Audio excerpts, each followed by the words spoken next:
but he has a big fan base. It's just not my thing. But yeah, that's all right. Okay. He's a rapper / rock artist / pop artist / I don't know, reggae. Well, look at you pulling the indie artists. I had SOG. Like I you said, got this. He's not my thing. He's not my thing. But he has a large fan base, so that's the thing. I've listened to a little JPEG Mafia for a while, but yeah. But the movie we're talking about Rebel Ridge. If you see the thumbnail, you can kind of see where we're going for this. Because honestly, I wasn't really gonna even talk about this movie. I wasn't thinking about this movie. I thought my Netflix subscription already expired. But I guess I had a few more days left, so I was like, "Yeah, I guess I'll watch a movie on there before it goes out." When it's gone, bang! I'll milk that money. Milk that money. When it's gone, it's gone. I put a gift card on there, so they can't get my money. I'm outsmarted. I'm too smart for you, Netflix. Yeah, but we watched the movie Rebel Ridge. We're gonna talk about it. It's a movie. And the thing is, it's on Netflix. People been talking about it. People been hyping us like that. So I'm like, let me give it a try. Just watch it like that. And I watched the movie Eli, and I started thinking, and I don't know if you saw this or not, but I feel like I've seen this movie before. I thought I was seeing this movie. Yeah, it did remind me of some movies. Yeah. It did remind me of a movie, but it reminded me of a very specific movie. Because the thing is, and that's how I know how old we are, Eli, because I think we're the only people that watch movies. Because everybody else that I've seen talk about this movie had made no mention of that whatsoever. So they may be referring to something that we may be referring to something they don't know what we're talking about. For instance, this movie is about just a breakdown of the plot of the movie. And that's what made me watch the movie when I saw the breakdown of the plot. Plot of the movie, an ex-military badass goes to this small town, redneck hick town with this corrupt sheriff, and they kind of go to war with each other. I was like, and it sounds familiar. Like, where have I seen this movie before? I know where I've seen this movie before. Rambo, but not that Rambo. So the thing is, when you say Rambo, people think of this invincible superhuman. You drop in, some third world country, and he wipes the country off the map. That's eventually what he turned into, but that's not where he started. Yeah, First Blood. He started his First Blood. That's where it started. So for those who don't know, that's the origins of Rambo, where this ex-military badass goes to this town and gets harassed by this corrupt, crooked sheriff, and he goes to war with small town. It's basically the same plot. So I know a lot of people are confused where it came from. That's basically what it is. Hold on, let me see what we got here. What's up?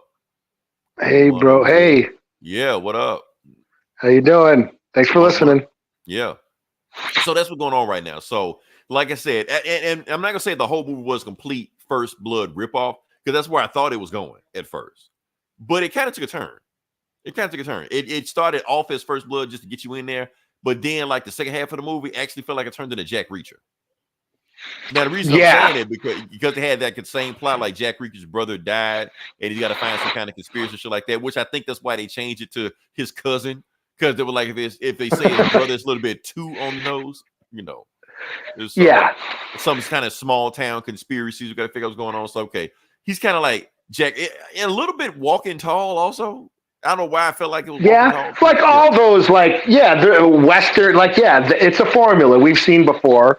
Where a loner goes into a small town and fights corruption, usually a government, or a sheriff, a cop, or a judge, or whatever. The town is corrupt, and and they pick on him not knowing who he is, and it turns out this guy has a long list of credentials of all this shit. He has a particular set of skills, basically. Yeah, he's in our day. It was he was always a Vietnam vet. Right. He came from the Nam, and the guy ends up whooping ass. But he don't know kind of shit. Yeah, just like Rambo. Rambo was a Vietnam vet, and and that became a formula in the 80s. Yes, the Vietnam vet who goes up against a corrupt asshole and with a flamethrower or a bulldozer. Was the one with the bulldozer, Rolling Vengeance? Now remember, the 80s always had to have a bazooka. You always had to have a bazooka for why, Eli? Why I don't ever see bazookas in movies anymore? Like, did they just die with the 80s? I don't know, man. I'm just saying, like Chuck Norris will pull out a bazooka like in a house. Yeah, Death Wish. All the Death Wish movies. He's blowing. Where the fuck you pull it? Like, where do you pull a bazooka out of anywhere? It just blows up a bunch of hood thugs and shit. Right. I miss those movies, man. I miss the 80s. But yeah, but that's the thing about this movie. So it was basically First Blood, first half, then the second half, Jack Reach, and people like, oh, this movie's so refreshing. Like that's how I know y'all don't watch movies. Because if you watch this movie, the first thing you would pop to your mind was this is First Blood. But I'm glad they took a turn where it didn't turn to First Blood. But the thing is, when it turned into something else other than First Blood, that's when the movie lost me. I agree. Like that's when I started to kind of check it because I didn't really care about the conspiracy in this town. I'm going, okay, yeah, they're a bunch of crooked cops. Okay, I get it. Fuck some shit up. You know. Yeah, I just wanted him to whoop ass because that's how I felt. I felt like the pacing was a little off. Like it hooked me. Like the first, like it starts out with the Iron Maiden song, "Number of the Beast." He's rolling down the street listening to Iron Maiden on his headphones. The cops start fucking with them, and then you hear SOD, the song that I was doing in the beginning. SOD, Stormtroopers of Death, one of my favorite bands of all time. You're like, okay, yeah, Stormtroopers of Death, the cops, I get it, and then there's like, the Bad Brains was in the movie. Was a an old punk band called Gut Instinct. They had a pretty rocking soundtrack, but like it started out cool, and then the tension, and then. But I kept feeling like it kept like it would get like hype, like when he's first like takes the cops hostage.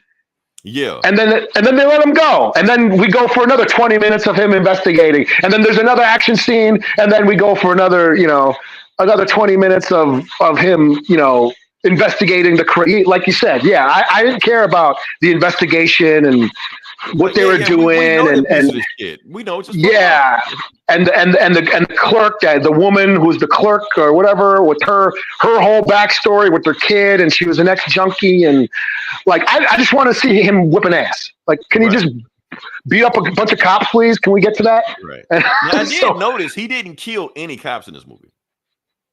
No, he was just fucking them up. He was just breaking arms and yeah. And now keep in mind, in First Blood, I think Rambo only killed one of them, and I think that was by accident.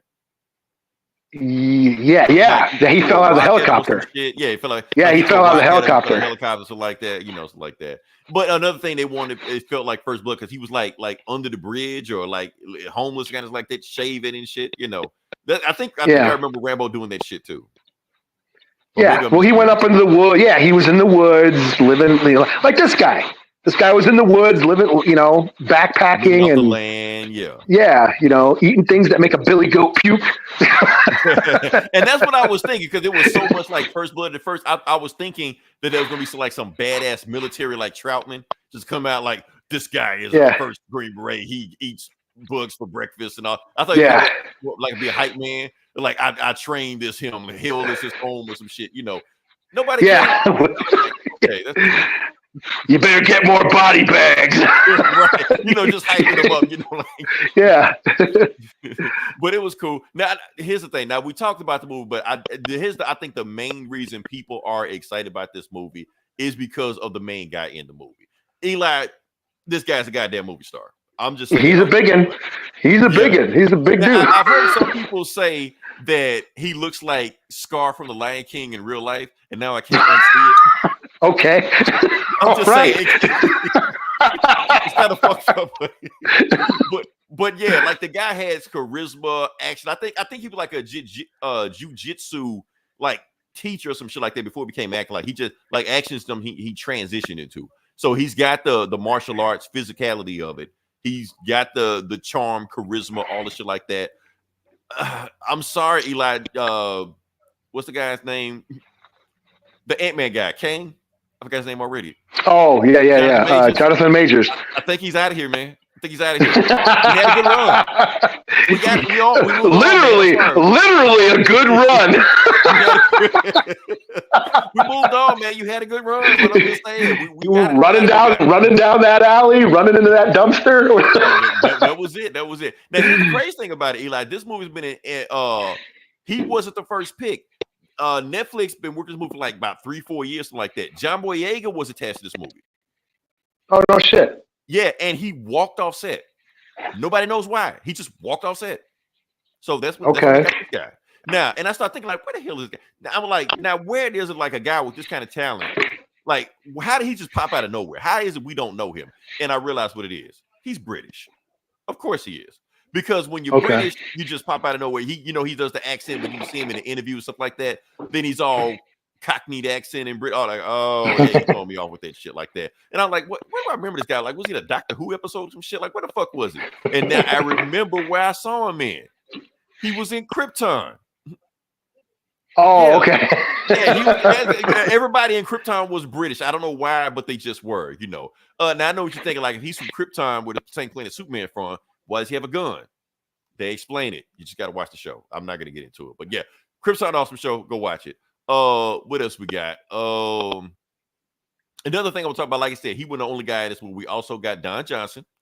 Now, here's the thing, Eli. I'm almost concerned about Don Johnson because his last few movies, he's like been really good at playing races. Yeah, that's pretty much his thing now. That's his thing. I know that, but he was a Django. Yeah. Yeah. Wasn't he? The Watchmen? The Watchmen? Like, yeah, like, well, yeah. What the fuck, Don Johnson? You a little bit too good at playing this shit, man. He was Eastbound and Down. He was Kenny. I don't know if you ever watched Eastbound and Down on HBO. Hilarious show with Danny McBride. He was Danny McBride's dad, who was like an asshole. he was hilarious, but yeah, he's a a mildly racist asshole. That's what I'm saying. He killing every role, but I'm starting to side at him. That's all. And like I said, we've seen this trope so much about the badass goes down to the redneck town and whoop ass shit like that. Now, this isn't. We've actually seen a bunch of First Blood ripoff. For those that don't know, First Blood wasn't a movie first; it was a novel first. Yeah, they adapted into a movie. Matter of fact, the novel is kind of different. Rambo is like way more thrown off in that novel than he was in the movie. Sylvester Stallone kind of toned him down because he wanted to basically turn into a franchise, And they kind of say that this First Blood was like the first action novel because that's the thing. Like, okay, so nowadays we got no comic book. We just adapting comic book movies and video games and all that bullshit like that. Back in the 80s, they adapted novels. First Blood, Die Hard was a novel. Die Hard was a novel. Yeah, we're not even gonna talk about Stephen King. he the fuck up in the 80s. So yeah. So that's what they did back in the 80s. They just adapted novels. That's what they did. They didn't adapt comic books. They didn't give a shit about comic books. So that's what they did. So yeah, that's the thing about that. I'm trying to think what else we got there. This director. The guy who directed this, he directed The Green Room. The Green Room. Now I didn't see that, but I know you highly recommended that. Yeah, I mean, yeah, the punk band that gets held hostage by the skinheads.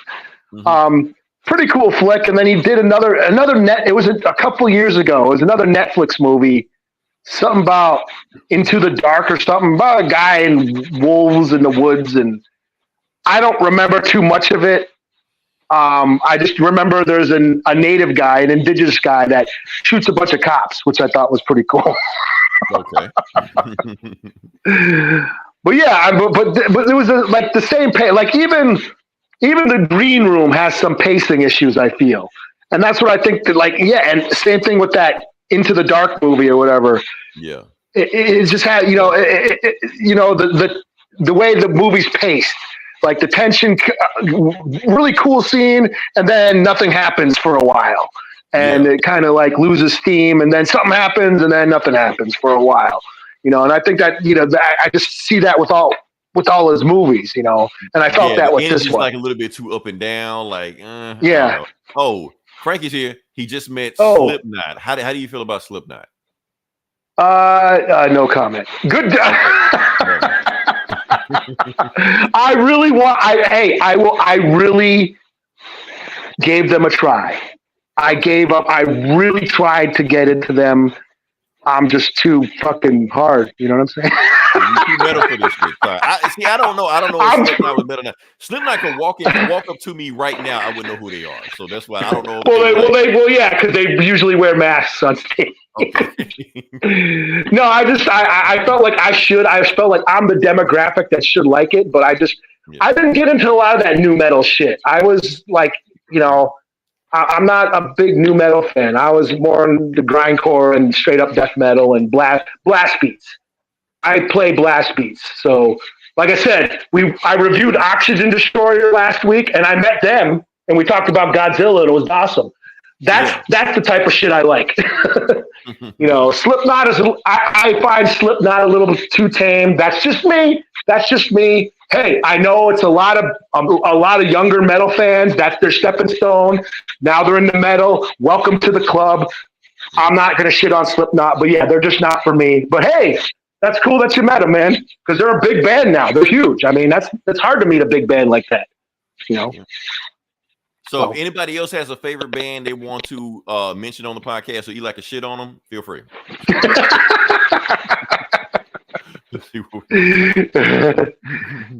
What is this? I can't. Goddamn! Okay, I'm gonna get my glasses because I can't read this shit. Frankie's saying something. Yeah, Deftones. Like I said, Frankie, I did like the first. You're speaking Spanish to me right now. To be honest with you. Yeah, I did like the first two Deftones albums, and that was about it.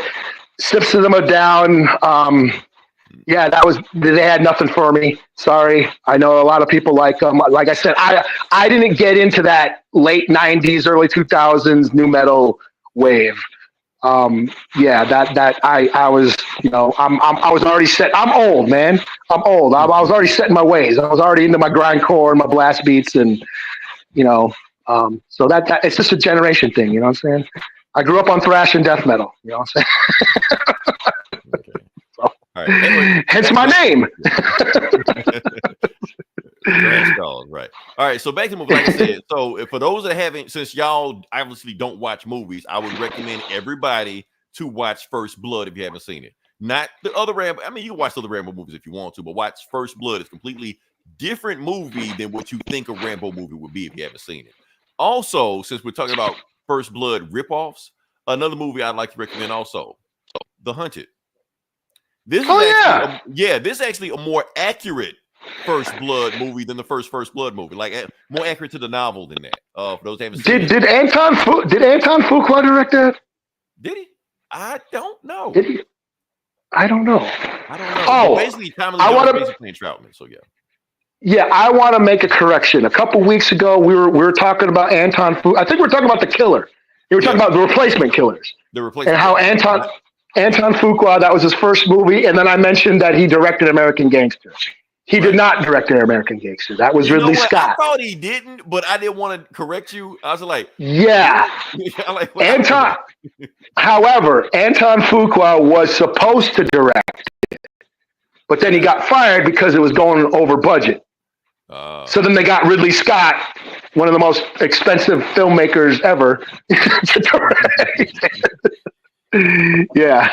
Let's see what we got. Mateo, thanks for listening. Back to what the fuck is that? I don't know. Some code, man. Like doing scan it with your QR code, man. Hell no, that's like a virus. Oh yeah. Benicio, both of them were great. Yeah. Tommy Lee Jones and Benicio del Toro. They were both great. That was an awesome movie. Benicio kills it in every movie he's in, man. He really does. Even what was that? License to Kill. Yeah. Oh, yeah. He was in a movie. Flip ya for real. Yeah. Usual Suspects, Finster. Yeah, he was in all of that. But yeah, that's all we got to say. Like I said, overall, I think the movie was okay. For Netflix, it's one of the upper echelon Netflix movies. For me, I don't really put them in high regard anyway. Yeah. I'm just saying that guy, he's the next guy. They're gonna throw so many movie roles at him. I just have one advice for the Brit. I know he's not gonna listen to anything I have to say. I just have some advice. Stay the fuck away from Marvel, please. I know he's the new guy. I know he's the new guy they thought he want him to be. He should play this. He should play that. No, stay away. Here's the thing, Eli. I'm starting to. They'll cast him as Puck or something. Right. Because I'm starting to see a strange pattern. Bad shit happens to black people when they can play in Marvel movies. I'm just saying, I don't know what the fuck is going on. I don't believe in curses, but if I did believe in curses, I think that might be. Hey, well, Samuel L. Jackson, he's just. I mean, he's just untouchable, I guess. He can't be like Marvel can't take him down. Nobody can take him down, right? But like everybody else is just like, you black, stay the fuck away from Marvel. Just do something else. Yeah. So matter of fact, I think he was supposed to be in that Blade movie as playing something, but he's like, fuck this, and just did something because that movie is pretty much a train wreck right now anyway. Probably won't come out. So have you heard? I saw. I don't know what the source was, I heard, and don't listen to me, but I heard they're no longer developing that Blade movie. Like, so you called it. They've been saying this for the last 5 years. So yeah, I believe it when Kevin Feige doesn't say it, but yeah. So that thing in Deadpool where like there's only been one Blade. There's only gonna be one Blade. I guess he was right. And then Deadpool looks at the camera like. Right. Oh man! All right, so let's separate on it. I'm gonna give it a 3.5 out of 5. I think this is a star-making vehicle, but the movie was decent. Yeah, I'll give it a 3 out of 5. It was like I said, it hooked me. Like Iron Maiden, it starts out with Iron Maiden, like Number of the Beast, like and then SOD. Come on, like he's listening to SOD. Now I wish he would have just worn metal shirts. That would have been dope. Like, right.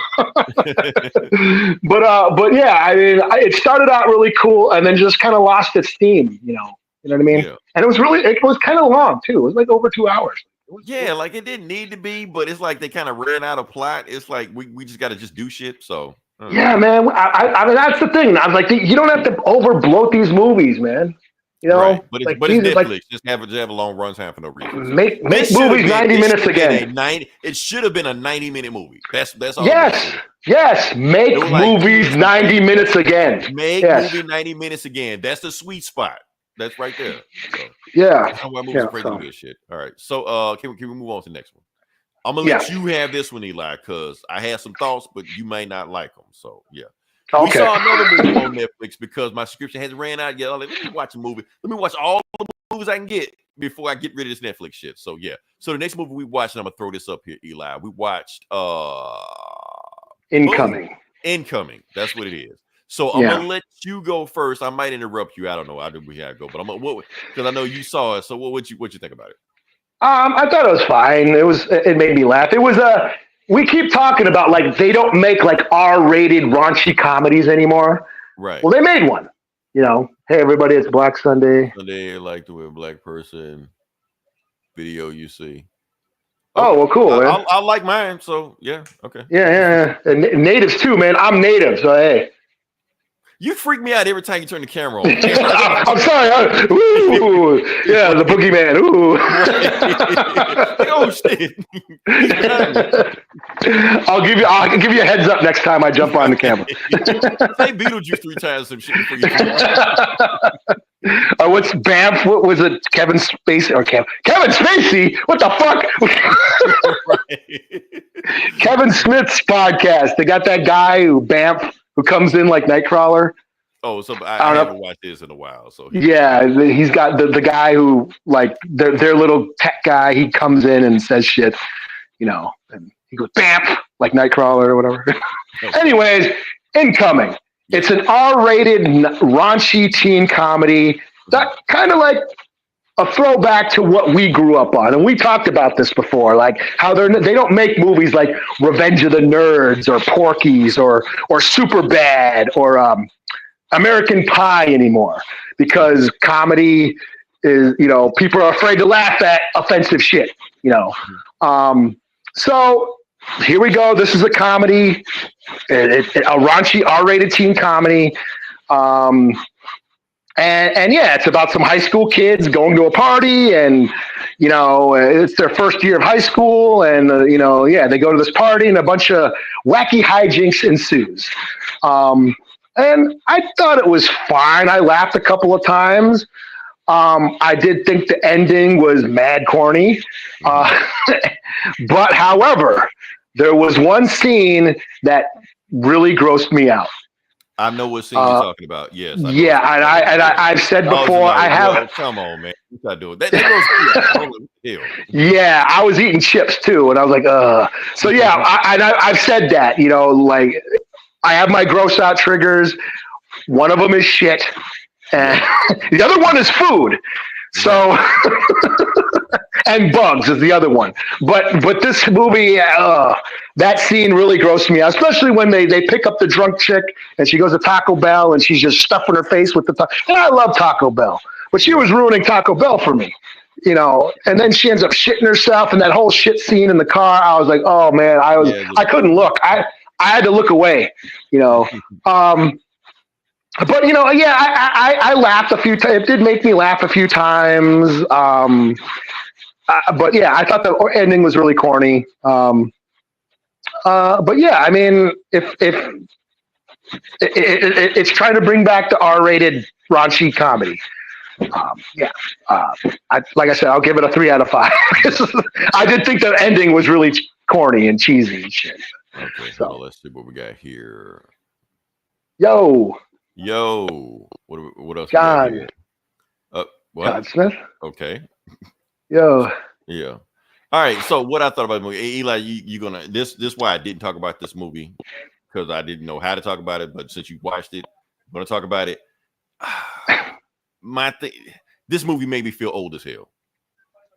It did. I'm gonna tell you why. I know it's a raunchy high school comedy and stuff like that, but honestly, watching it almost made me feel cringe-worthy. It made me cringe because you got kids doing this shit. And I know we used to watch shit like this all the time, or even watch Super Bad, or even some shit like that, like 15 years ago, shit like that. But watching this shit now, I guess at the age I'm in now, I'm watching kids, doing crazy shit like this. I honestly thought, where are their parents? I was really thinking this shit. Like, I'm too old to watch this shit, man. I couldn't watch this shit. Okay, you square. No, I am, man. I'm sorry. They were doing some wild shit. I'm just like, I don't feel comfortable watching these high schools. They weren't even like seniors. They were like freshmen or some shit like that. I'm like, yeah, that's a little bit too much for me. That's just me. That's just me. Yeah, I mean, I was wondering, like, that did make me think. I'm like, are these actors 18 yet? Because that's what I'm saying. They look young. It's not like, because it's like when we used to watch these movies, they look older than what they were. But I guess the HBO, they look like kids doing this crazy shit, and I'm just like, I can't do this. I don't know. And I only recognize they are old as hell. I don't know. Yeah, I don't know. I'm sure, like, they're probably like 18, 19 or whatever, and they're playing. They just look young as hell. So that's the thing. What about the new Dexter? I didn't know there was a new Dexter show, but I've never. Yeah, sorry, I missed that one. So, yeah, sorry. Oh, yeah, He's talking about a colonizer. Right on, man. My name is John Smith. You a colonizer? John Smith? Yeah, John Smith's a colonizer, son. Fuck you talking about? Anyway. Fucking no, but what I was gonna say is, like, the only kid that I recognized was the main kid from the Black Phone, but I didn't know anybody who any of these kids were, I didn't know other than the teacher. And the teacher, I thought, was kind of fucked up. Like, he's at the party. I was like, dude, you don't shit, man, doing this wild shit. I don't know, man. I don't know. And he kept getting fucked up and shit. And and burned and shit. And what's this live about? Comic books, yo. Yeah, we're about to talk about eventually we're talking about comic books. Yeah, look at the name. Look at the name of the show. It's all in the title. All in the title. So that's all I got, Eli. So I did laugh at some stuff. That shit that grossed me out too. Watching these kids do shit like just shit like, kids spying on naked chicks, shit like that. I was like, I don't know about this, man. Yes, this shit would have been funny in the 80s and the 90s. Like they trying to cancel American Pie for that shit. Oh, yeah. Remember when they were spying on the chick and they pretty much blasted her shit all over the town and shit in the internet? Oh, yeah. Laughing our ass off at that shit. That's or crime nowadays. Or isn't that where the term MILF came from? That's where the term MILF came from. Yeah. So yeah, it's just shit like when you look at shit in nowadays terms, and then it doesn't hold up. But yeah, he's yapping too much. Cut him off. This is a talk show, man. That's what we do. Anyway, but yeah. So that's my thing, Eli. I was just like, I just felt like I was too old watching these kids do this shit. That's all. Maybe if they was in college, I would have gotten along with a little bit more. But watching freshmen and sophomore doing this shit, I'm just like, I don't know, man. Made me feel like I was something wrong with me watching this shit. So yeah. Just a comment. Like I said, it was alright, but yeah, the ending was corny. I thought the ending was corny, especially when he butchered the Stevie Wonder song. Yeah. So, his singing was horrible. Rambro. Thank you. Oh, there she goes. She knows what she's talking about. She don't. Sorry, I know you don't because you mentioned the thumbnail. Oh, Yeah. Oh. About romantic movies. My favorite romantic movie is Wally. Right. Now you came on the wrong time because I will talk about romantic movies on here like all the time. Eli just checks out, go smoke a cigarette and shit like that. Well, I just go on about it, but yeah, I can't think of any right now, but that's it. But yeah, we talked about Incoming enough, haven't we? Yeah. Okay, we can move on past that. It was a time waster. We wasted some time on that shit. Yeah, we wasted some time on it. Okay, Jessica, this next one's for you. All right, so the next we could talk about your boy, Beau DeMayo. Oh, we're talking about this. We're talking about Beau DeMayo. Yes, we got to talk about Beau DeMayo. For those that don't know who Beau DeMayo is, Beau DeMayo was the writer of season 1 of X-Men 97 and supposedly writer of season 2 of X-Men 90, even though Marvel has removed his name from season 2. But anyway, he got fired like 2 weeks before the shit came out, something like that. Oh, whatever it was. He got fired. So nobody knows how he got fired. Nobody knows why he got fired. But he said he decided to post why he got fired on his OnlyFans. So I gave an assignment to Eli to sign up for his OnlyFans and report to us back to see what he said. Now, Eli dropped the ball on the assignment, but that's okay. I didn't do my homework this week. Sorry. We will let you slide this time. That's okay, Eli. So yeah. Plus, I didn't want you to click on his OnlyFans and you see some shit you can't unsee. You know, you click on it and this shit look like the Balloon Man in the car video. He is aware that Substack is also a thing he could have been. You could. Now, here's my thing about that. You bring a good point to it. Okay, so the whole reason he's doing this shit because he's being accused of being a perverted sexual predator. Now, if you want to beat those allegations, the last thing you want to do is put your shit on OnlyFans. That's kind of proving our point. It don't even matter what you said. Because that's the thing. Like, I understand that OnlyFans has a whole bunch of things you could do on it. Like, we could put this podcast on OnlyFans like that. But the thing is, if we charge you $10 to watch us on OnlyFans, you're going to have expectations. Now, I'm letting you know we're not going to meet those expectations, but this is going to be really. Yeah, you're going to ask for a refund and shit. I don't know. We'll gladly give you a refund because you expect to see some shit. We ain't going to do that shit. No. You can tip us all you want to. We ain't doing that shit. So yeah. So the fact is, that since he would have stuck his shit on OnlyFans and thinking we're gonna pay money for this shit, nah. I mean, maybe some people did, but I'm pretty sure. Yeah, I'm gonna pay just to see what he has to say. No, you don't care what he has to say. We know what you're creepy. Now, here's the thing, like our comment section, our fans. They want to crack a joke on me and shit like that. I'm gonna let it slide. They're gonna post it there. Leroy was already a subscriber to his page, so I'm gonna let y'all have fun with that. You know, I'm a good sport. I can take a joke. Just remember, I am the pettiest motherfucker on this planet, so I will get y'all back, but I'm gonna let y'all have this one. Yeah. So that's all I want to say about that one. That's what I'm saying. That dude. Everything he does is making me realize, like, you kind of proving Marvel's point why they and another. Can I take a little bit? Can I defend him a little bit? Okay. The thing is about Marvel is that what I'm noticing a pattern. They hire people they hire people behind the scenes because they want to check a box and they want to have virtue signaling and they want to put them in front and have them as a mascot, but they don't want them to be too much of that. For instance, like Beau DeMayo, he's gay, like really, really gay. And I say that because he says he's really, really gay. He wanted to advertise X-Men 97 on RuPaul's Drag Race.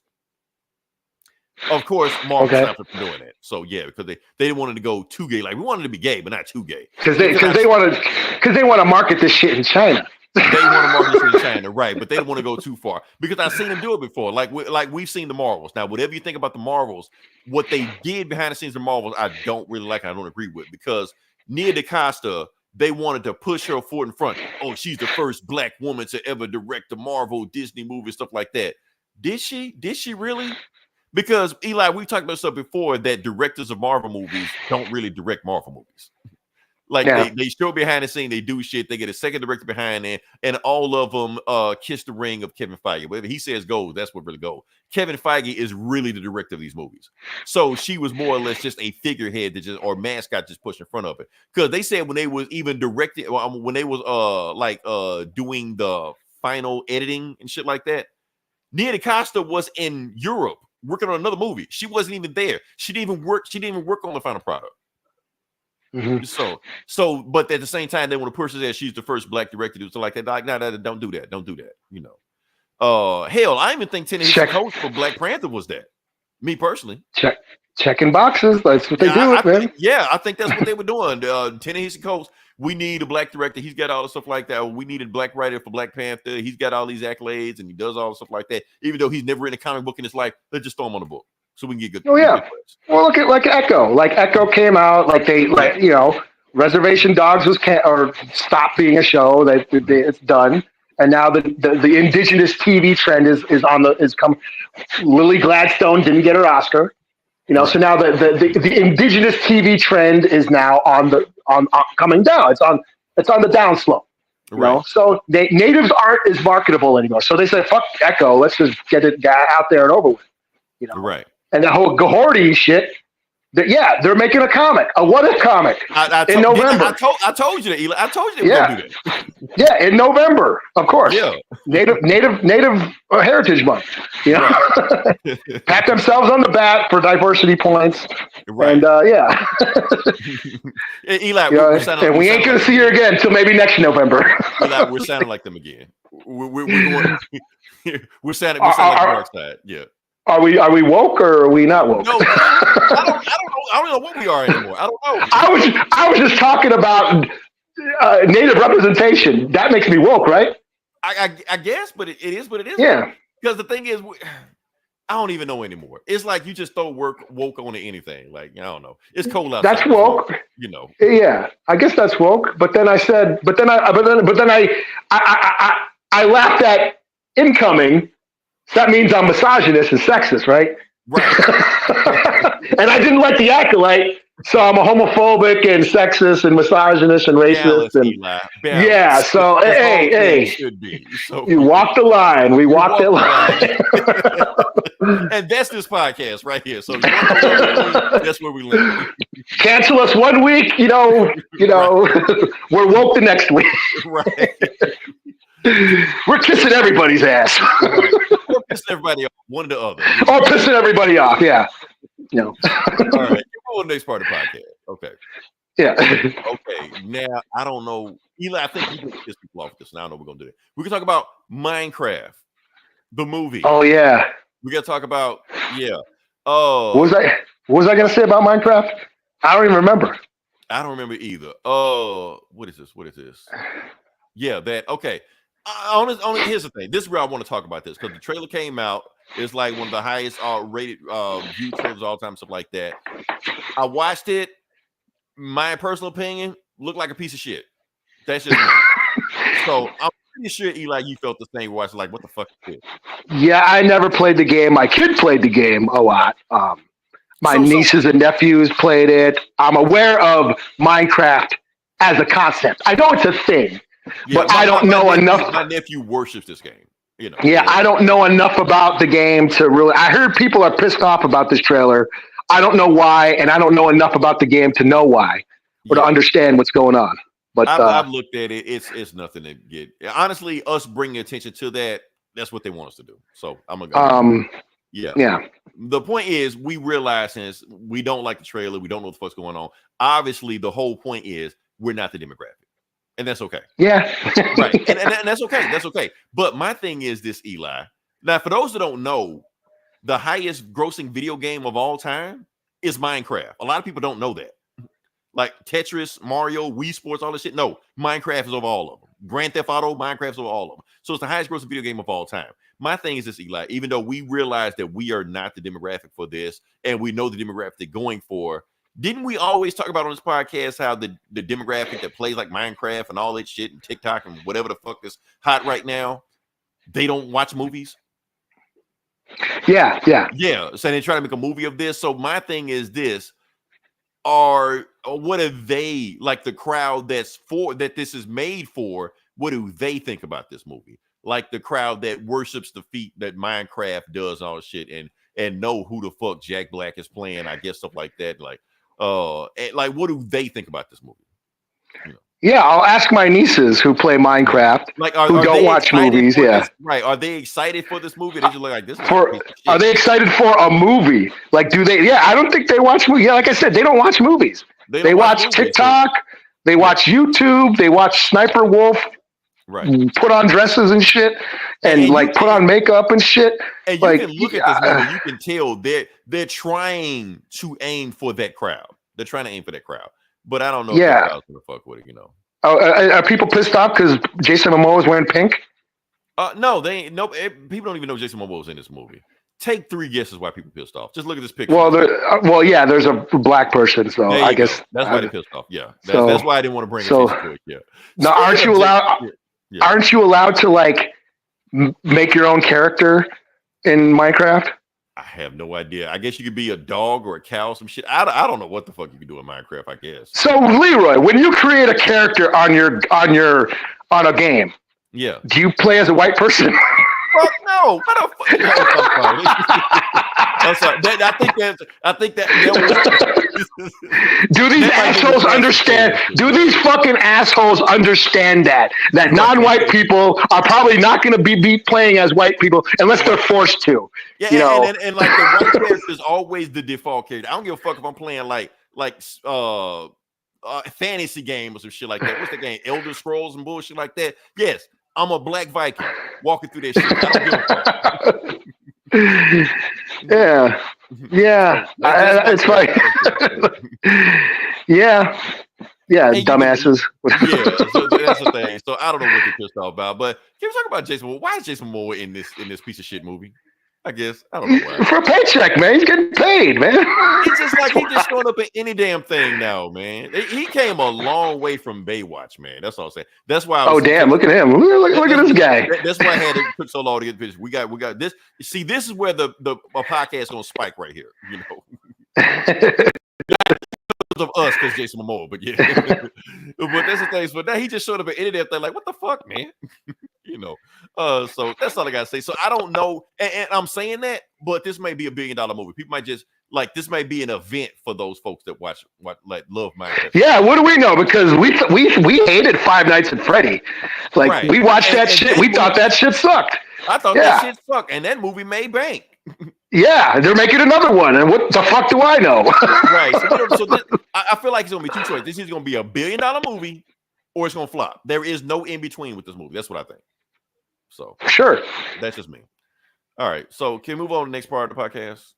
Still stick to the video game section. We're gonna talk to the video game section. So right here, we're gonna talk about a game that you've never heard of. Let me tell you why you never heard of it. Concord. So there was a thing that happened. You haven't heard. A lot of people haven't heard of it.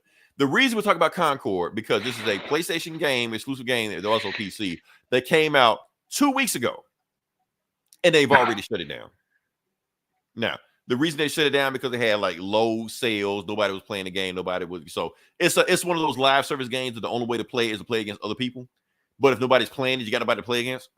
So Sony just shut shit down. That's it. So after 2 weeks, this game. Are you there, Leroy? Am I, or did I disappear? I think you did. Oh, okay. I was wondering. Yeah. So my thing is that they spent like $100 million on this first-person live shooter, live service games like that, and nobody gives a fuck. The reason I'm so glad to shut this shit down, I want to make a public service announcement to all these companies out there. We're sick of fucking live service games. We don't like that shit. We don't want that shit. I don't want to play shit where I got to play against other people, where I have to play against other people. I'm forced to it. Don't give me that shit. This shit failed. Marvel's Avengers failed. Fucking Suicide Squad failed. We don't want that shit. Stop making every game Fortnite. We don't want that shit. Yes. Yeah, what was that Star Wars game that I played for like 2 weeks? The shooter. I forget what it's called.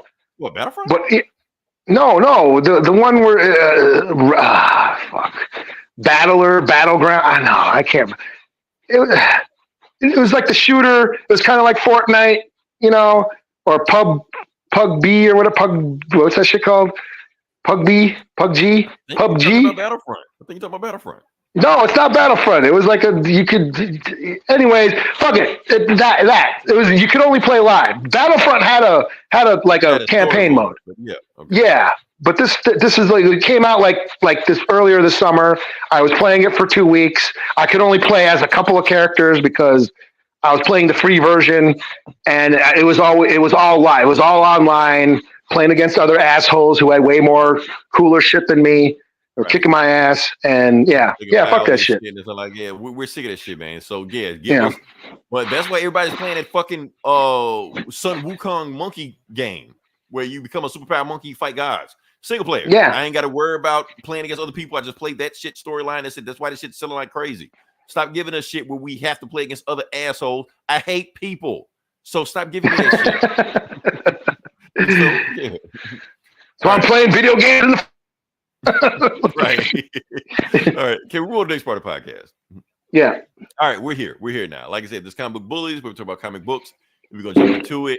And Eli, I think I'm going to start off with Ultimates first. This is the one they've been promoting like for a while. They've been promoting the hell out of this book because that whole Robert Downey Jr. Iron Man bullshit going on right now. They say, oh, this book's going to explain it. It don't explain it. I don't know why they said that shit. They just want to just sell a book.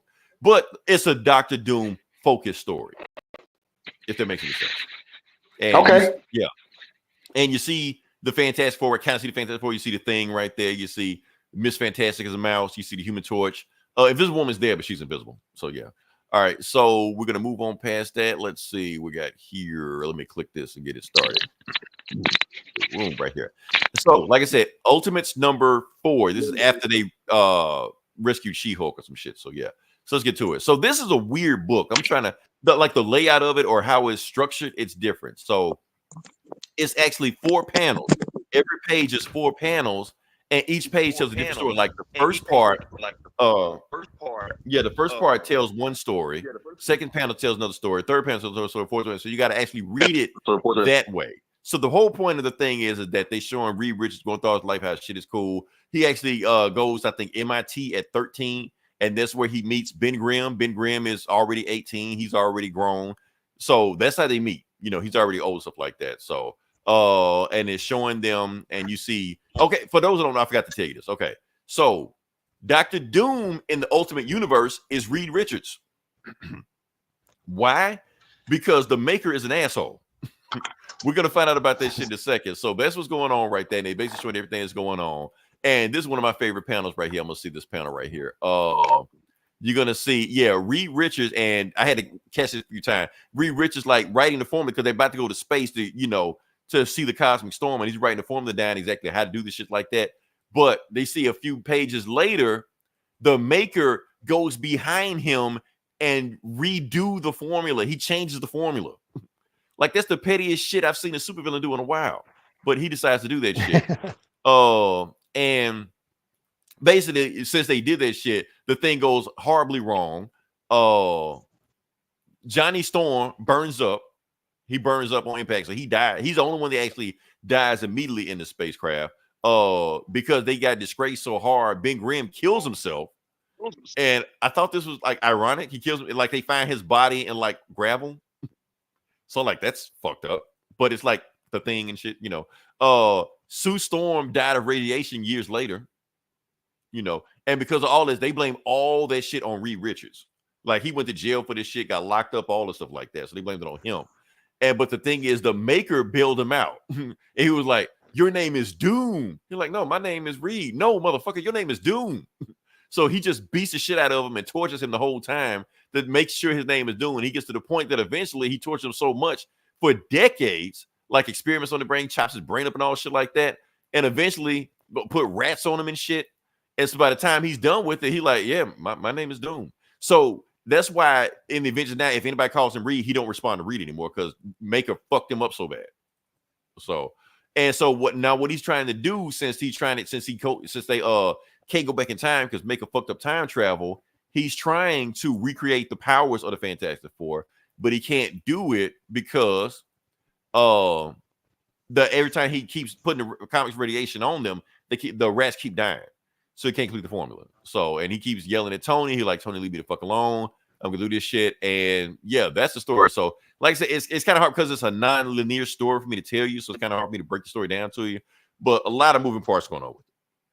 I like how it was told. I like how it was laid out. But like did Hickman write this? No, that dude, Denzik, I think his name. Oh, whatever his name is. So that's the guy that's been writing. So Hickman hasn't been writing this. Big Cook, okay. Shout out to Big Cook. He's like Dr. Doom. More, I think he means more Dr. Doom.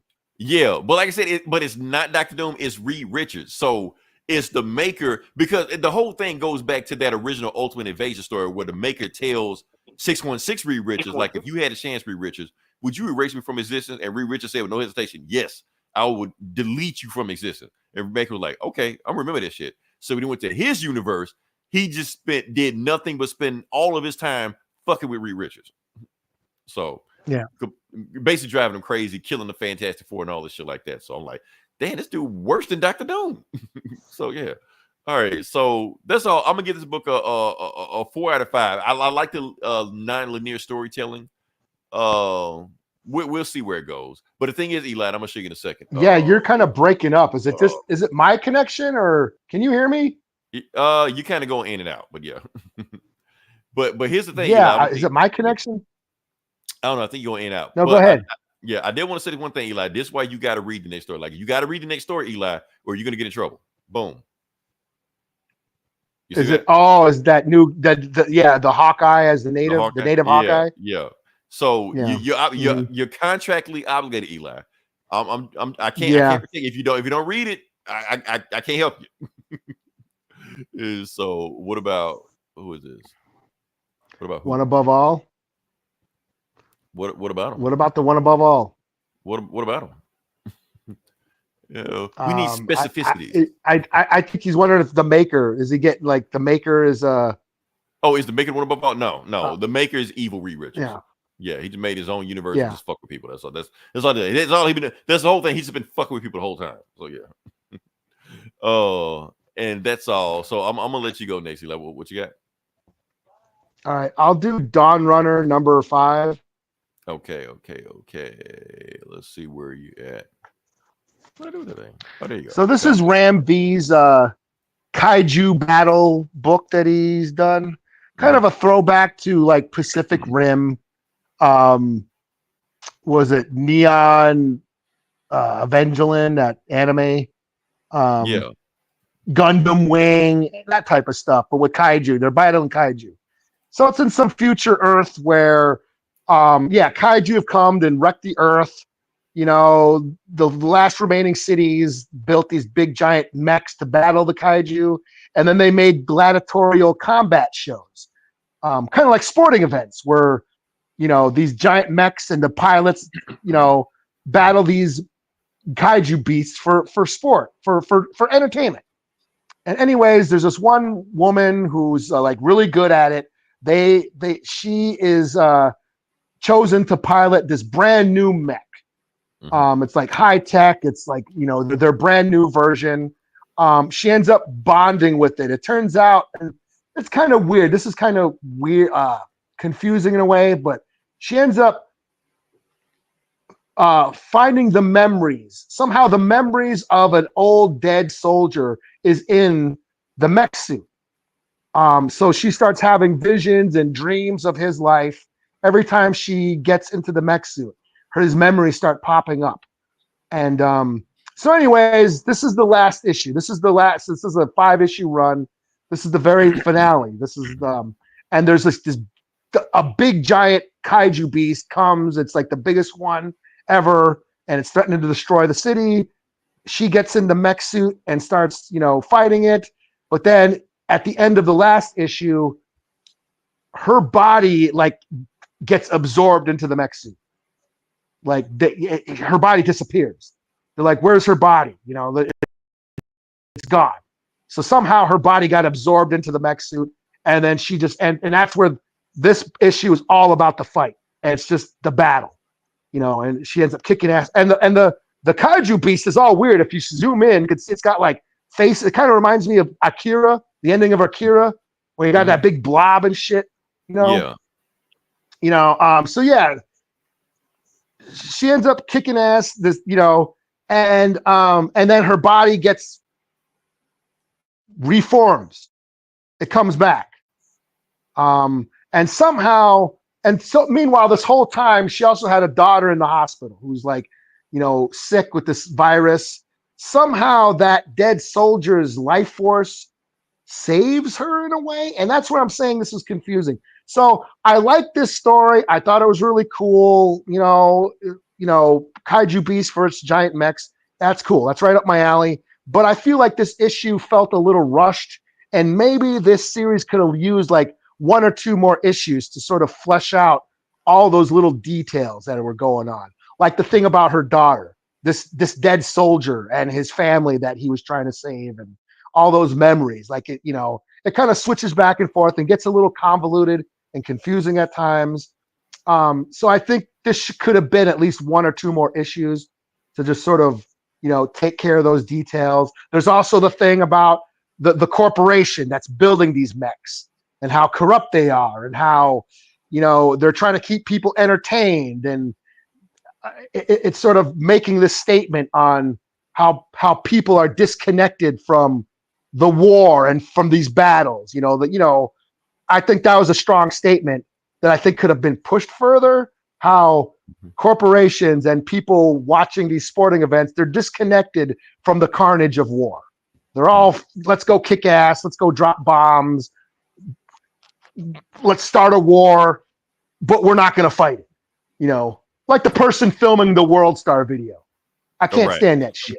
You know what I'm saying? Instigating the fight, but not taking part of it. You know what I mean? So that type of shit. I thought that was a strong statement to make, how the audiences are watching these giant kaiju battles, like it's a sporting event, totally oblivious that the world could be destroyed at any moment. You know what I mean? Because if the giant mechs lose, then the kaiju is going to destroy the city. So, and they're like totally oblivious to it. So there's that disconnect of the audience to like the soldiers and the pilots that are fighting these wars.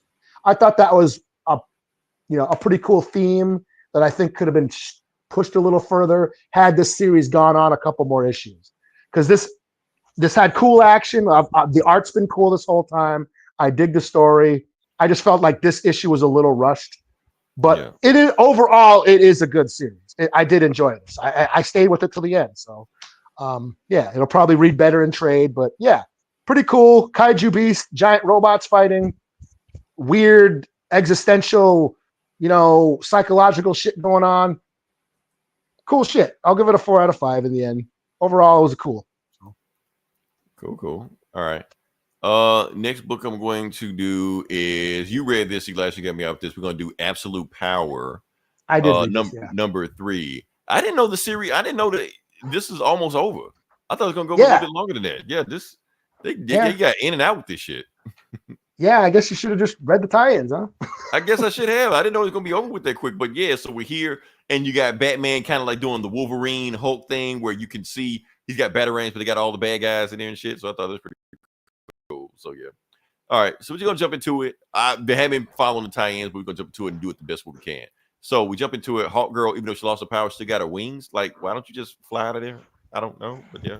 Anyway, not Batman. Failsafe.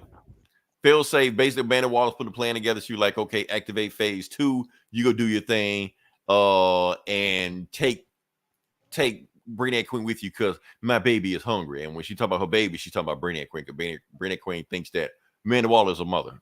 So yeah, she even calls her mother the whole time. So basically, the last issue, this Force Society Tomb got destroyed. The heroes that didn't get captured got out of there, and where they go to, they went to Themyscira. That's where they showed up. And you got Queen Nubia bringing them in. Now, for those that haven't been keeping up with Wonder Woman comics, and I don't blame you, but the whole point is Nubia is now queen of the Amazons. Hippolyta, I think, got killed or died or some shit like that, and she basically put Nubia in her place before on her deathbed. So she runs basically runs the Amazons now. And they're basically running out of there. And basically, Zealot is asking Mr. Terrific, why did you put us here? Like, the reason I put you here is because John Kent is looking for us. And anyone on the planet, he will find us except here because this place is still protected by magic. So there's no way he can find us. So, yeah. So it's like the best place for us to be right now. And, oh, yeah. And Flash stole some kryptonite before they got out of the Fort Sato. He stole some kryptonite, and Big Barda says, "Give me the kryptonite." And that's when her and Nightwing get into it. Like Nightwing said, "No, you're not gonna do that." She was like, "No, I'm gonna do that because I can see it in his eyes. That guy's gonna kill us." And I was trained by Darkseid because Dark Side is. So that motherfucker shows up. I'm gonna shoot his ass. Like, no, you're not gonna do that. He's one of us. Like, okay, any blood on his hands, that's on your conscience. So she's like, fine, I'll deal with it. So then Nightwing hands out some more assignments, basically saying Superman's doing this, Satana's doing that, Batman's doing this, Wonder Woman and Damian's doing that. They all doing that shit in their solo books and the tie and shit like that. And you said, but we're gonna launch a counter strike against Waller. And then like the weaker bullshit heroes just like, how the fuck we gonna kind of hit that? I don't even know how to throw a punch. Like my whole thing is my powers. And that's when Hal Jordan shows up with no shirt on. Why does Hal Jordan have a shirt on? Because he's on an island of Amazons. He got to show them what they're missing out on. So he's got a whole bunch of an island of Wonder Women. A while of Wonder Women. Hold on, let me change. Are you the average man? Well, I'm above average. That's Steve Trevor shit. But anyway, he's showing off the weapons that they stole from Just League things. So he's got like Captain Cole's gun and some other shit, basically a whole bunch of shit they stole. And basically, Nightwing had more assignments. Y'all gotta go find a guy named John Starr. He has some information. You gotta go find him. And like he's on some kind of battleship. You gotta go get him out of there. So they can do that. And I'm loving it. When did they start drawing Big Barda like that? A while ago. I must have missed out on it because they used to just draw Big Barda like a Wonder Woman clone. Now that she's Big Barda. So yeah, they're drawn all. No, she's been drawn hot for a while. Okay. It's so huge and shit. So yeah, so basically saying that's the assignment. Everybody go out there, and then they go to China. So the thing is, they ramped up, and I was wondering about this last time, but they ramped it up. And basically, Waller is gone past the United States, and she's now getting superheroes from other countries, even if the folks don't have a problem with like the China. Like they regulate their superheroes, like they're part of the Chinese government. And Waller came in and took them too. They were like, "Oh, no, we're gonna go to war with the United States, but how we gonna do that?" And then Failsafe jumps in like, "You're not."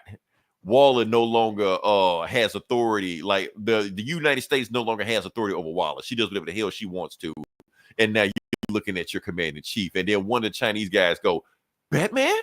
And Failsafe said, "No, better." Yeah, I like that shit right there. And he was just like, "Look, y'all should be happy with us. We're getting rid of all metahumans, superheroes, supervillains, getting rid of them. You should thank us. Matter of fact, I want a written letter of apology from you, thanking us. Because if you don't, Brainiac Queen is hacking into everything you got right there. She's gonna take information and leak it everywhere to the Russians, to Japan, the people you don't want to know what the fuck you got going on." So yeah, and then just leaves. So and then Waller's complaining about that there's a problem with Task Force, Amazing Robots, and then you got Failsafe with this cool ass shot right here. Eli, can he be my Batman?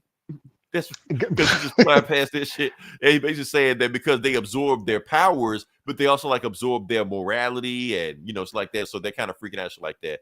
So what Failsafe does, and even though another flash, I think that's Wally. Not Barry. He's being chased down on the super speedster Amazos.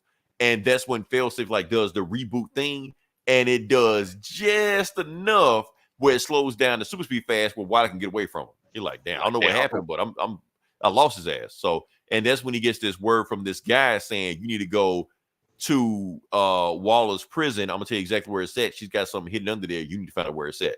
We don't know who he's talking to. We will find out, I guess, next issue. And Waller just takes off. So they get there. And they find Bizarro is protecting that John Starr dude. And like, how do you fight a crazy ass Superman? And Aquaman is like, don't worry, I got something to take out Bizarro. And next thing you see, Bizarro breaks Wonder Girl's neck, puts his hand through Aquaman. You're like, what the fuck going on? He just killed everybody. And that's when we find out, bam, he got hit with the Black Mercy. Now that is a deep fucking cut right there. That is some old school pre-crisis Alan Moore shit right there he hit him with. People that haven't read that story is from the man who knows everything. No, the man who has everything. Okay. That thing, the Black Mercy. Yeah, when Mongo did this shit to Superman, that story. So that's what he hit him with. So yeah. It basically your heart's desire, but you can't get the shit out there. You're stuck in this perpetual dream. So they go in there, and then Red Tornado is wearing Aztec's helmet. I always wonder what the fuck happened to Aztec. He was like this 90s dude like that. Apparently they killed him. I don't remember when they did that, but okay, whatever. And that's the guy John started looking for. I guess the Time Commander or some bullshit, whatever the fuck they're going on. That's the guy they're looking for. So yeah. So Black Alice, who's like one of the only magic users left because she's working for Amanda Waller, comes in and does shit. That's when Aztec helmet like goes immediately invisible. She can't find him. And then who smacks in the head? Yeah, Wonder Girl smacks in the head. So yeah, she's out. And that's when Bloodshot or Death Moon or whoever the fuck is this Elba played in the good Suicide Squad movie. Him. I can't remember his name. That's him. Shoots at no, not Aztec. Red Tornado in the helmet, in the head. So does two things: take out the helmet and takes out Red Tornado. So yeah. So they're down. They know and Red Tornado's a robot, so he'll be fine. They get the fuck up out of there. And while they're doing all that shit, Amanda Waller wasn't expecting new metahumans to like pop up out of nowhere. So that's what's going on right now. She wasn't planning on that. So that's when they take Red Tornado back. They work on stuff like that. But the thing is, that's when Brainiac Queen sneaks through their technology. How she sneaks through there? Because when they put Red Tornado on that ship, she hacked into Red Tornado. So when they took it back to Themyscira, that was her way in. She's like, we found a way in, mother. And she's like, we? Who is we? And that's when, boom, John is there. Like Cyborg Superman's son, John, he's there. So you got Brainiac Queen and John just fucking everybody up. They just going to work on their ass shit. And that's when Big Bart like, fuck this shit. I'm gonna take out Superboy. And Raven's just like, no, you can't do that. Nightwing told us not to do that. Fuck Nightwing. And fuck Batman's brat. I'm about to shoot this motherfucker right now because Darkseid is. So she got the beam on him right now, about to take his ass out. And before she can do the shit, bam, Nightwing hits him with the baton or scrim or whatever you call it. He'll like, first, I told you not to do this shit because I'm in charge. Two, I have a plan. Me and Mr. Rick fix some shit out. So he goes to John and tells him, John, fight me one-on-one. Come down, meet me on my level. And instead of John just heat vision him right off the bat, he decides to touch the ground. As soon as he touches the ground, boom, he gets hit by Themyscira's magic because no man can touch the ground without without the queen's permission. So since he don't have her permission, all that magic hits him at one time and expunges all that shit that Brainiac Queen did to him. So yeah, so he's fighting back to normal, and that's when Brainiac Queen like, it doesn't matter, you still got me. So while you're still dealing with Brainiac Queen, John grabs her, tells her no, everything Waller told you was a lie, and somehow he floods her with the real memories, and it like fucks her mind up. So she don't know what the hell going on because Waller told her one thing, meanwhile her data is conflicted with everything else, so she's freaking out. And Batman shows like, hey y'all, I'm back, because he got a mother body. He like, oh damn, y'all getting fucked up down there. So and Waller's just like, what the fuck did you do? And so Waller overrides controls and she takes over the Brainiac Queen. She's just gonna kill John right here for doing with that. And then before you do that, Batman takes the mother box and teleports Brainiac Queen to Pluto. So she's out of there. Done. That's it. So yeah. And that's when Superman shows up, sees John, and hug each other, warm thing, brace, stuff like that. Yeah, all that stuff like that. All right. So everybody like, damn, this place got fucked up. That was cool for Batman. Wait a minute, where's Batman? Because Batman found that dude, John Starr. He like, I know what you can do, John Starr. You can get the powers back. So Batman's gonna fuck this dude up till he get the powers back. I guess it'll be the next issue. Meanwhile, Flash goes to that place where that dude told him to go to. He finds that, I guess, that multiverse machine where you can go to and play, and then he finds that weird ass map Grant Morrison made for the new 52 or the 52, whatever the fuck that was. Like, he finds that shit. He was like, what is she doing? Oh no, Amanda Waller's building a multiverse army, and then you see like a bunch of Godspeeds behind him. I guess I don't know, fucking speedsters and shit. I don't know, just some shit. Yeah. Next issue, the final battle. So yeah, so this was just ramping up, putting all the pieces together to where they need to be next issue. That's basically what this is. So, pretty much. Yeah. Wrapping up. It felt like they flying through this shit. I thought it was like this. This feels like they're just like cramming everything. Yeah, they just flying through. Like this was issue 3. Yeah, like this is issue 3 already. So yeah, let's get this shit over with. So yeah. But overall, 3.5 out of 5. It's cool because they just flying through it. But yeah, there's a lot happening. Yeah, like you said, just putting everybody into putting all the pieces into place for the final battle, and yeah, get the shit over with, move on to the next thing. So like, damn, DC. Okay. A lot going on, yeah. Yeah. All right. So what you got next? What do I get next? Oh, Scarlett number 5. What's this guy saying? What's this guy saying? Lucifer versus One Above All. One Above All. Is he talking about DC Lucifer?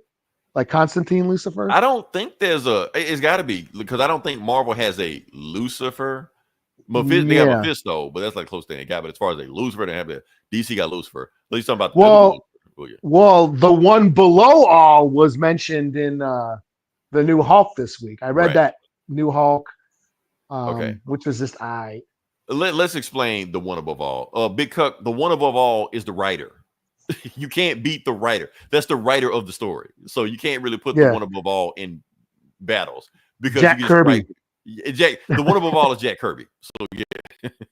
Or Grant Morrison. Or Grant Morrison or whoever the fuck you want to. Mark Wade, whatever. Yeah. So Animal Man, I think in Grant Morrison's Animal Man run, Animal Man meets Grant Morrison. Yeah, and the Fantastic Four met Jack Kirby. So yeah, they died, went to heaven, and saw Jack Kirby. So the one above all, it doesn't work for death battles. It doesn't make any sense. That's the writer. Yeah, actually, you know what, Eli? I take that back. The one above all is not the writer. The one above all is the reader. Deep. Yeah. Let that make y'all noodle for a second. All right. So Scarlett. We got Scarlett. Okay. Yeah, Scarlett number 4. So this is the Transformers and G.I. Joe crossover, the Energon universe on Image. Transformers and G.I. Joe are crossing over. We got a bunch of titles. The Transformers book has been awesome. We've had the Cobra Commander book. We've had the Duke book. We've had Destro, and we have Scarlett. Also, Void Rivals, which that's the only book I'm not reading. I have no idea what's going on in that book. Because that's like a combination crossover book. Yeah, that's in space and shit. But this is a Scarlett book. She's been recruited by Duke. This is basically like G.I. Joe Year 1. It's like a reboot of the G.I. Joe universe. They're Duke or Hawk is getting together a bunch of specialized soldiers, black ops soldiers to form this new squad called G.I. Joe.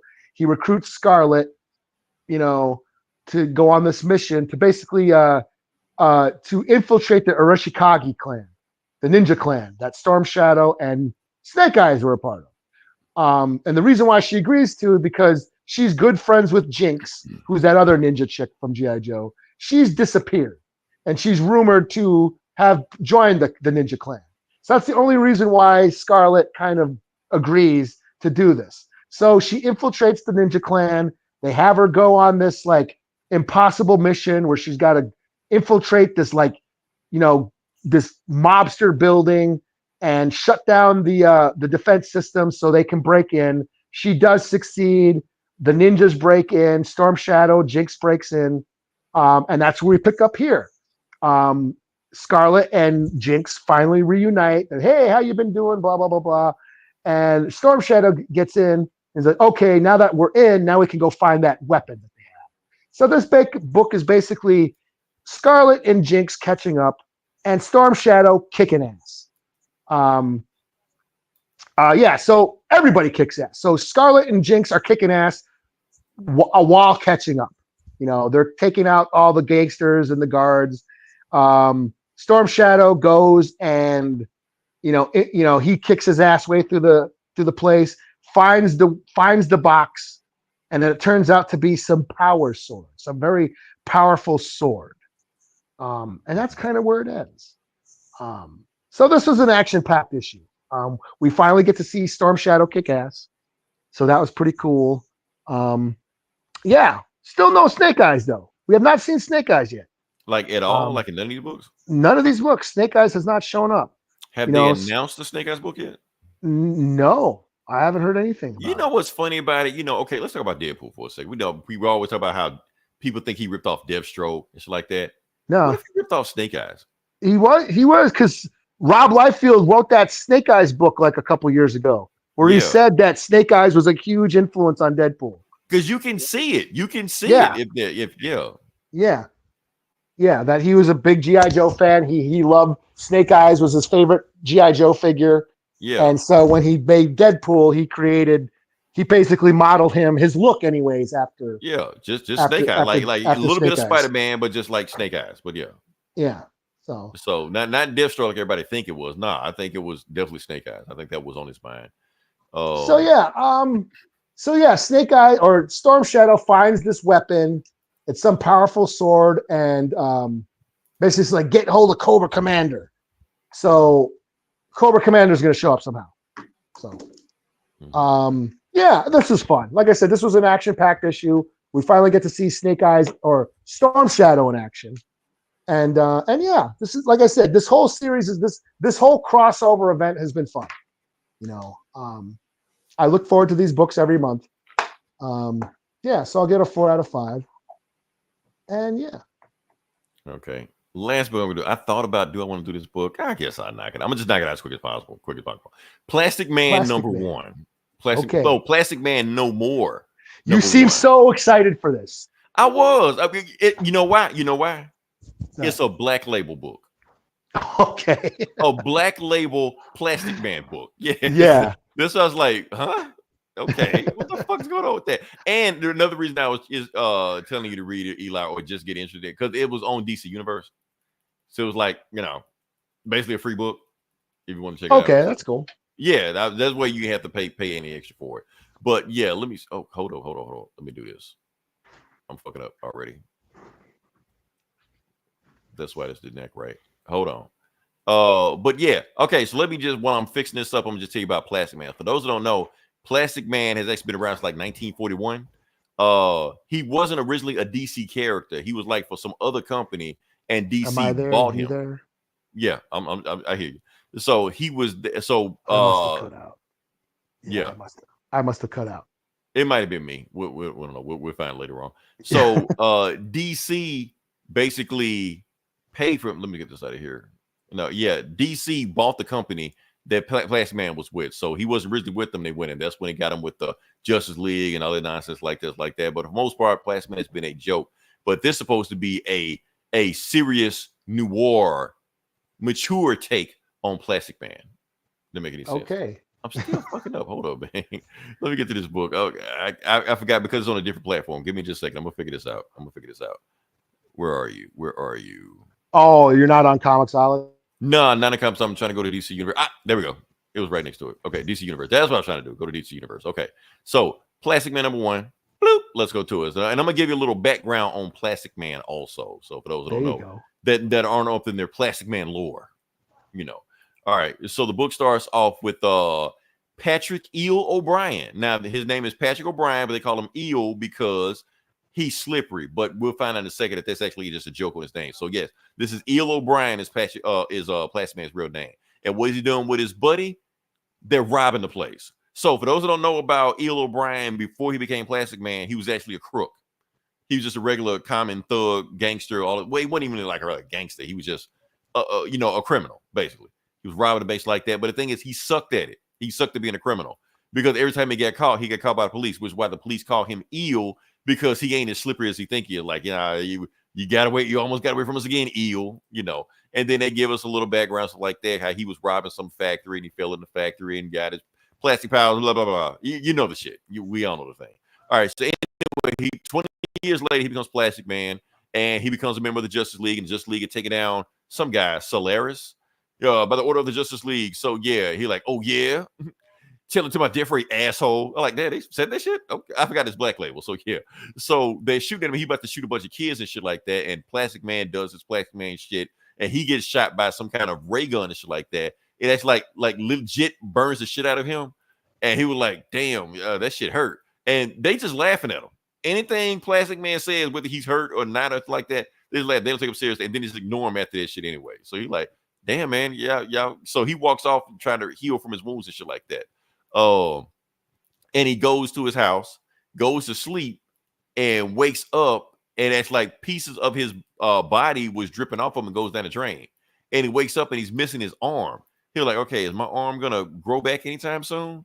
And his arm doesn't grow back. You're like, what the fuck? So he talks to the Justice League, and he's trying to tell the Justice League, y'all, I'm missing an arm, man, and my arm is like dripping and shit like that. Can y'all do anything about him? And they laughed at him again, thinking he's just joking and shit like that. And they just start having another conversation, pretend like he's not even in the room. So he just talked like, well, fuck, if y'all ain't gonna help me, fine. So he wasn't in the room. He's like, damn, everybody thinks I'm a joke. He was like, and they thought I was a joke too. And it turns around and it's Detective Chimp. Now, for those who know about Detective Chimp, he is the world's greatest detective. He is a better detective than Batman. So he's telling him, like, before you left, I did get Batman's ear. And Batman told you go talk to this guy, like some kind of petroleum chemist or something like that, like not a regular doctor, like a chemist, to find out what's going on with your body. So they talk to this doctor, and the doctor is saying, I'm gonna just skip to this part right here. The doctor is telling him that your body is decomposing, basically. That laboratory when you went to and got your powers to begin with, that was the start of it. 20 years later, your body is now starting to decompose and fall apart now. Like, is a way to reverse it? No. That's it. You're gonna die eventually. I don't know when, I don't know how, but it's coming up soon. She's like, oh shit. And then he thinks about it because Plastic Man has a son. But the thing is, he was a really shitty father. So his son wants nothing to do with him. So he's trying to tell his son, and his son got the same powers as he does. I think his son run with like Teen Titans and shit like that, or whatever the fuck. And the body part that got away from him is like forming its own self or some shit. Like some body horror shit. So, yeah. That's pretty cool. Yeah, I'm saying it's got some Plastic Man body horror shit. I'm gonna just zoom into this shit right there. So yeah, yeah. So he goes to his son. I get his son got some kind of crazy ass superhero. I don't know what the fuck it is. Anyway, he sits down with his son. He's like, "What the fuck you want, Dad?" You know, he's like, "Look, I'm dying." He's like, "And?"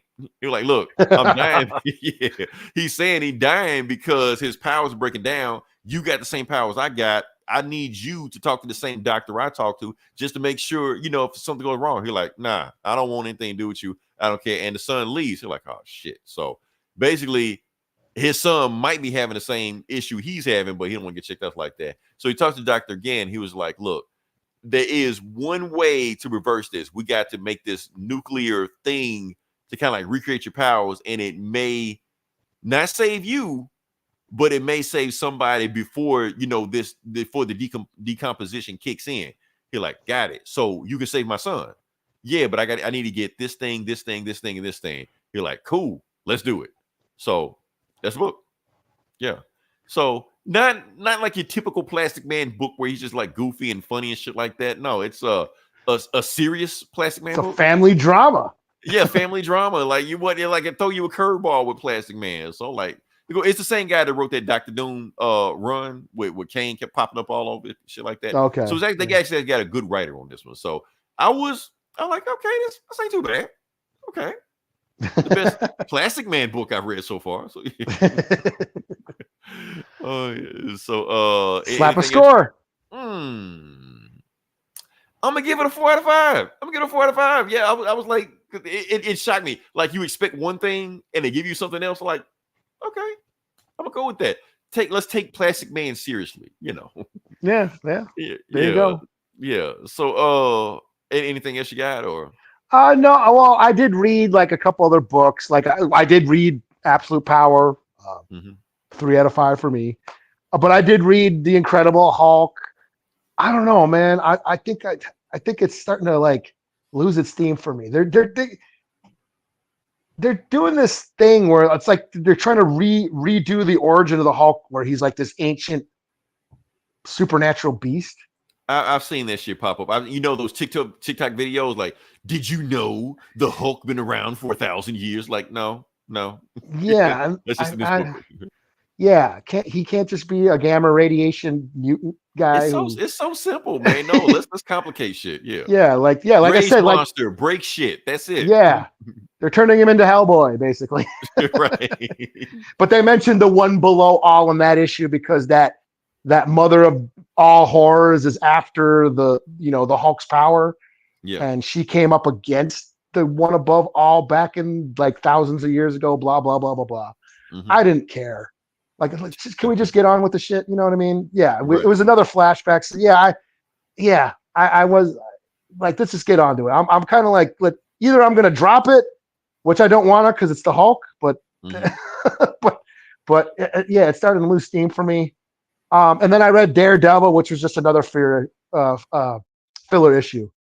You know, not much happened. You know, he's looking for that missing kid. I think that's starting to lose a little steam for me as well, because it's doing this 7 deadly sins thing where every sin of Matt Murdock is possessing one of his enemies, and that sounds kind of cool. Okay. It sounds, it started out cool, but now we're like, how many sins now? It's like it's issue 13 or 14. It's over a year now, man. Like, you know what I mean? Like, it's been 14 issues. So it's like, a year's a long story. Yeah. So yeah. That's it. Those are the only books I read. So I'm booked out. Yeah.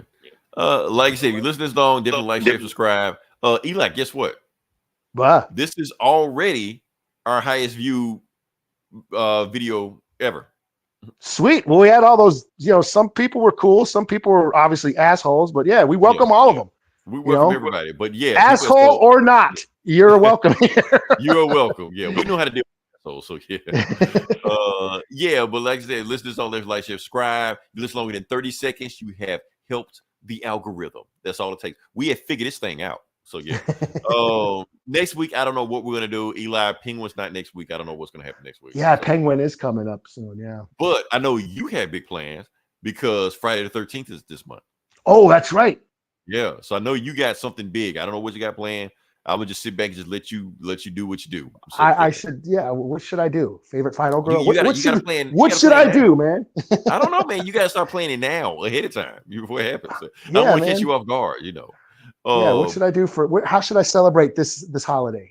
Yeah, you gotta switch it up. You gotta do something different. I don't know. But yeah, we're gonna come up with something new next week. I don't know what we're gonna do. We're gonna figure this thing out. Until then, this is Leroy. This is Eli. We'll talk to you guys next week. Same bullet time, same bullet channel. Until then, die 1,000 deaths.